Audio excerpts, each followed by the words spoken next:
Spain's squad announcement for this international window dropped like a thunderclap, and for Barcelona fans it felt like a riddle wrapped in club politics and hard coaching choices. The federation called up 7 players with Barcelona ties, a number that underlines how much the club still feeds La Roja's talent pipeline.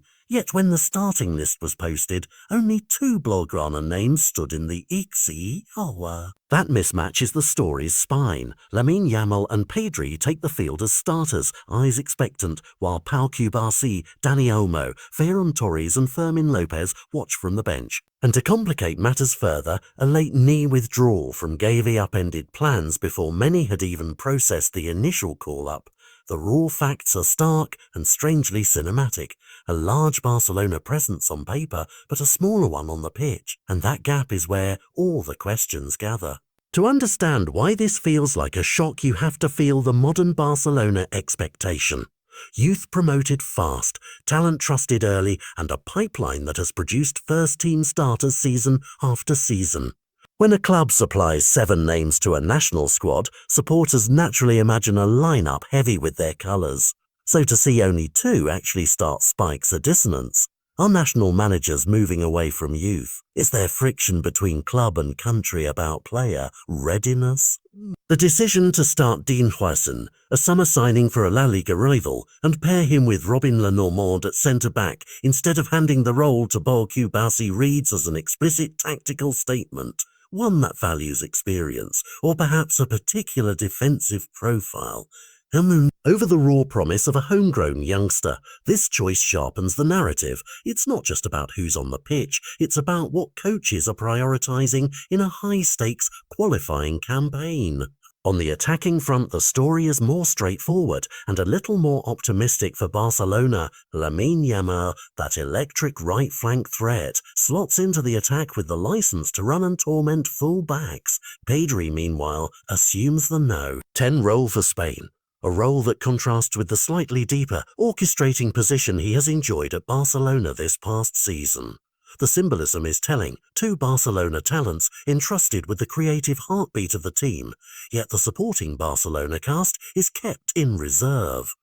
For those bench players, tonight is both a test and a message. Is this a tactical safety net, bringing seasoned options or a different game plan off the bench, or an early sign that La Roja's hierarchy prefers certain profiles for specific match contexts? The answers aren't tidy, and that ambiguity fuels fan debate. Don't forget the practical human element. Gavi's knee issue removes a key variable from the mix and forces recalculation. A last-minute withdrawal does more than alter a formation. It reshapes the coach's long-term thinking about player workload, club collaborations on fitness updates, and the fragile balancing act of international windows and club schedules. For Barcelona, Gavi's absence is twofold.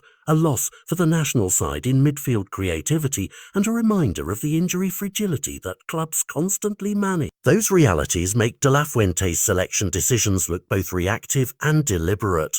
Reactive because of the injury, deliberate because the final XE suggests a clear preference in defensive selection and midfield deployment. So what should viewers watch for in the match and after it? First, the immediate performance of Yamal and Pedri. Can Yamal break a defence with his directness, and can Pedri impose his tempo from the no-dot slot? Second, the moment the bench players enter. Will Cubarsí or the others seize a cameo and force questions about selection hierarchy going forward? Third, managerial comments after the match. Will De La Fuente explain a philosophy that justifies experience over youth for certain positions, or will he deflect to injury management and match specifics? Finally, for Barcelona supporters, the longer arc matters. How the club's coaching staff respond, how players handle minutes and morale, and whether this selection pattern repeats in future internationals will shape narratives about the club's influence in the national setup. This is not a simple scandal or a comforting validation of existing order.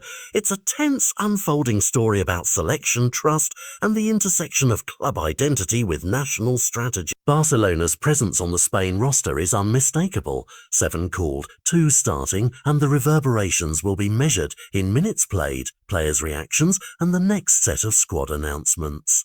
Keep an eye on the post-match quotes, the minutes the benched Barça players receive in the coming fixtures, and any updates on Gavi's recovery. Together they will tell whether this was an isolated tactical snapshot or the start of a new pattern that shifts the balance between youth potential and tested reliability.